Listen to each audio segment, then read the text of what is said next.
Cuba in 1984. The troopers haven't forgotten. I believe that all those considering travel to Cuba need to be aware that 4 dangerous fugitive terrorists are living free and protected on the island. They also tweeted this wanted sign featuring Chesimard, Morales, and 2 others wanted by the FBI.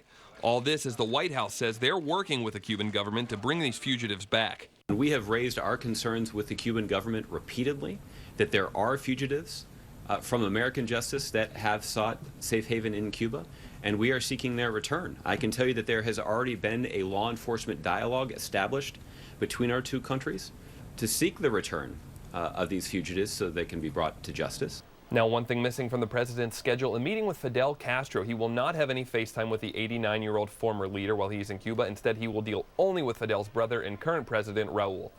Joe Toohey, Fox 5 News. So much now. On the eve of the president's historic trip comes a warning from the CDC. Today, the agency issued a travel warning to Cuba earlier, saying that the Zika virus is being transmitted from mosquitoes to people there. Meantime, the Rolling Stones concert planned for tomorrow night in Havana has been postponed until Friday. This, of course, due to the president's arrival. In Russia, the final seconds of a deadly crash caught by surveillance camera. Officials say the Dubai airliner was trying to land in strong winds but went down at a steep angle. It exploded on impact, killing all 62 people on board, most of them from Russia. Officials recovered both flight recorders from the Boeing aircraft. The cause of the crash is under investigation. The top suspect in last year's Paris attacks is fighting extradition from Belgium. A European arrest warrant has been issued against Salah Abdeslam. He was captured along with several others in Brussels yesterday, but the warrant includes new charges, including participation in terrorist murder and being part of a terrorist group. The Paris prosecutor says that the suspect planned to be a suicide bomber at France's main stadium, but backed out at the last minute after driving other attackers on to Paris. Lead testing of the Newark Public Schools water system continues. Tests were done at buildings that haven't been screened so far this year. 30 Newark schools have tested positive for elevated levels of lead. The affected schools are getting water for drinking and cooking from outside sources. The Department of Environmental Protection has confirmed lead has not been found in the city's water supply.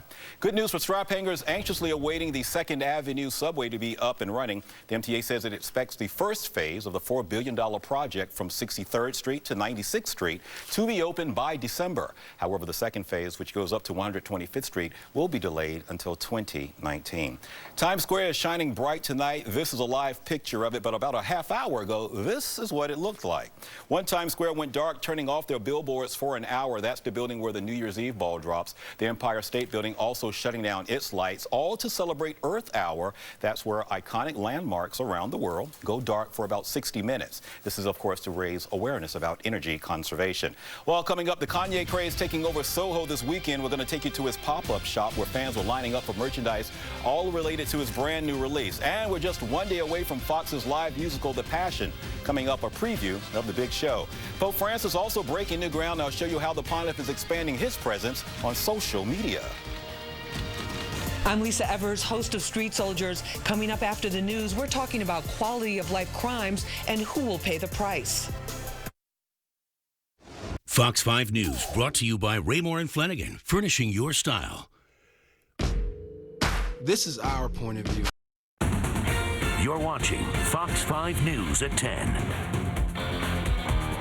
We are going back in time tomorrow night for a 2-hour live musical event, The Passion Live, which tells the 2,000-year-old story of Jesus Christ's last hours on earth. Fox's Trace Gallagher has a preview. Fox's Sunday live broadcast of The Passion will be an epic 2-hour live event taking place on the streets of New Orleans. Unconditional. Mixing modern pop songs with a contemporary story of Jesus' last few hours, the cast and narrator Tyler Perry believes this is a perfect combination for those looking for some inspiration. This country needs hope, that we need something positive. We need faith. We need God. We need something to lift us. I was so surprised to find how many millennials don't even know the story of Jesus Christ, don't even know the story of the resurrection. So to have this told and set in modern day times to top 40 music, it opens it up to everyone. This retelling, this modern retelling of this 2,000-plus-year-old story, to hear a story more than 2,000 years old, told by songs of our time, where we've heard them 100,000 times. I think the songs that were chosen certainly take on a completely new meaning when you see the visuals that go along with it and the scenes and how they work in the context. The 16-song soundtrack is out this week, featuring cast members Chris Daughtry, Jen Carlos Canella, Seal, and Trisha Yearwood. And with thousands expected to watch a 20-foot illuminated cross carried across the city, Tyler is proud it's being broadcast from his hometown. For me, it was a yes when I found out it was being performed here, because New Orleans being my hometown, number one, but also literally rose again from a liquid grave. It became a city again. There was a resurrection here. So what better place to tell this story than New Orleans? Unconditionally. In Hollywood, Trace Gallagher, Fox News. And The Passion Live airs tomorrow night at 8 p.m. right here on Fox 5. And in case you didn't know, Pope Francis is now on Instagram. His first picture was uploaded today showing the pontiff kneeling in prayer, accompanied by the words, "Pray for me," in 9 languages. Now, since joining Instagram, the pontiff has already amassed more than 1 million followers, and that number is sure to grow if you take a look at his Twitter following, which is more than 27 million followers. Kanye West's pop-up shop centering on his latest album, The Life of Pablo, will be open for one more day. Fans lining up for things like jackets and t-shirts at the store located on Wooster Street. It's open this weekend only. Now, tomorrow you can go there between 12 and 8 p.m. This is not the first time he's had pop-up shops. He did so for 2013's Yeezus and 2011's Watch the Throne. Watch is an interesting word, Audrey, you know, as we segue into weather. So what are we watching for? We are watching the radars very closely over here in the Weather Center, Antoine, and we're anticipating rain and snow to come across the tri-state area. Not the case right now. It's relatively quiet. Temperatures were a little bit below average today with our high number of 46 degrees. We hit that at about 3 o'clock earlier this afternoon. Area-wide, we were mostly into the 40s, although we did hit 50 degrees up towards Poughkeepsie. And right now, we've cooled down to 37 in Poughkeepsie, and it's in the 20s now in Monticello. And we're still in the 40s around Newark, New York City, and out across the island into Islip and in Montauk at the moment. These numbers are running slightly colder than they were at this time last night, and the winds have been relatively light. They will be picking up in speed, so they'll get a little breezy as we go through the overnight, and tomorrow we should have a gusty wind at about 25 miles per hour.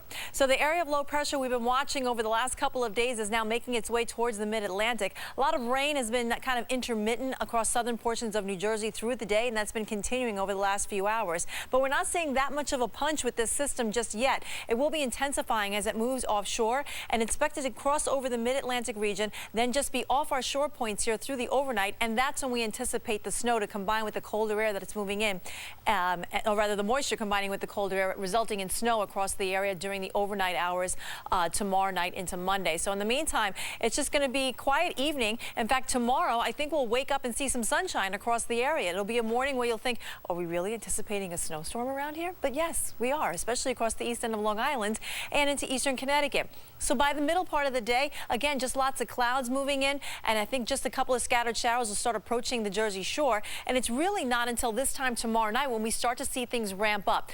Begin to see the precipitation clash with the colder air that'll be moving in from the north, and we'll start to see snow developing across central portions of New Jersey, and that'll work northward into the city by this time tomorrow night, and then eventually overspread into Long Island and into Connecticut, with the most intensifying snowfall rates happening, it looks like, during the pre-dawn hours on Monday morning. And you can see the darker shaded tones extending out towards the east end of Long Island. That's where we're expecting the higher amounts, where there could be some isolated spots of 4, 5, possibly even 6 inches across the Twin Forks. But the bulk of the system is really going to be affecting New England. So the further west you go, like across New York City and into New Jersey, very light amounts are expected, if anything at all, across western New Jersey. And in and around the city, I think it's going to be a lot of wet roadways, being that we haven't had a really cold air mass sitting in place for a long period of time. It's going to be tough to get the snow to stick to any of the roadway surfaces. It'll probably be on colder surfaces where we'll start to see some accumulation happening. Everything clears out quickly on Monday, though. Probably by 9, 10 o'clock, we'll start to see the sun break through, and we'll stay dry for the rest of the day.